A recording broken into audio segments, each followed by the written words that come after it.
किया, जिनके बाप बिहार में लौंडा नाच किया, चाचा भतीजा की सरकार को उखाड़ के फेंकना होगा। क्या बेटा आज घूम घूम करके रविदास बस्तियों में कह रहा है कि अब लौंडा नाच नहीं, अब कलम की बात हो रही है। बिहार सरकार को उखाड़ फेंकना है। भारत माता की, भारत माता की। आज साथियों, मुजफ्फरपुर के पताही हवाई अड्डा मैदान में तिरहुत सहित उत्तर बिहार के कोने कोने से चल कर के आए सम्मानित सभी समाज के अग्रणी बंधु, गार्जियन, अभिभावक, नौजवान साथी और मंच पर विराजमान भारत सरकार के मंत्री, पूर्व मंत्री, वर्तमान माननीय सांसद, पूर्व सांसद, मंच पर विराजमान बिहार सरकार के पूर्व मंत्री, वर्तमान विधायक, विधान पार्षद, सभी सम्मानित अभिभावकगण को और सामने आप उपस्थित सभी जनमानस को मैं चाहूंगा आपको हार्दिक अभिनंदन और स्वागत करते हुए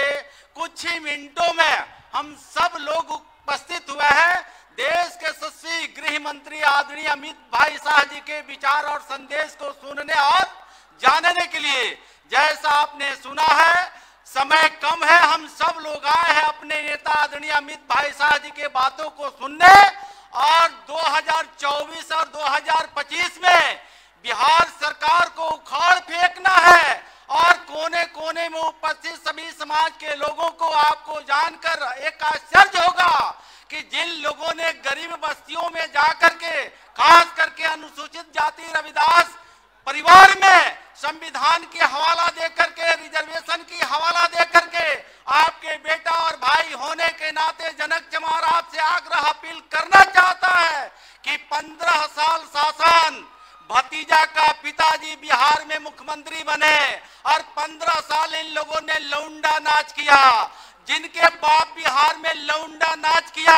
आज उसी का पैर हटवार जिले से निकल करके उसका बेटा आज घूम घूम करके रविदास बस्तियों में कह रहा है कि अब लौंडा नाच नहीं, अब कलम की बात हो रही है। चाचा भतीजा की सरकार को जनक चमार आपसे आग्रह अपील करना चाहता है कि 15 साल शासन, भतीजा का पिताजी बिहार में मुख्यमंत्री बने और 15 साल इन लोगों ने लौंडा नाच किया, जिनके बाप बिहार में लौंडा नाच किया, आज उसी का पैर हटवार जिले से निकल करके उसका बेटा आज घूम घूम करके रविदास बस्तियों में कह रहा है कि अब लौंडा नाच नहीं, अब कलम की बात हो रही है। चाचा भतीजा की सरकार को उखाड़ के फेंकना होगा। आज 15 साल उनके को उखाड़ के फेंकना होगा। आज 15 साल उनके पिताजी और 17 साल बिहार के अभी मुख्यमंत्री वर्तमान, ये जातीय उन्माद फैला करके, वर्ग संघर्ष फैला करके और सत्ता में काबिज होना चाहते हैं। देश के यशस्वी प्रधानमंत्री आदरणीय नरेंद्र मोदी जी के नेतृत्व में अमूलचूल परिवर्तन हुआ, जो दबे कुचले वंचित समाज के लोगों को चमार, दुसाध, डोम, धोबी, मुसार आज भारतीय जनता पार्टी नहीं होती तो जनक चमार को ये बड़े मंच से बोलने का भी अवसर नहीं मिलता।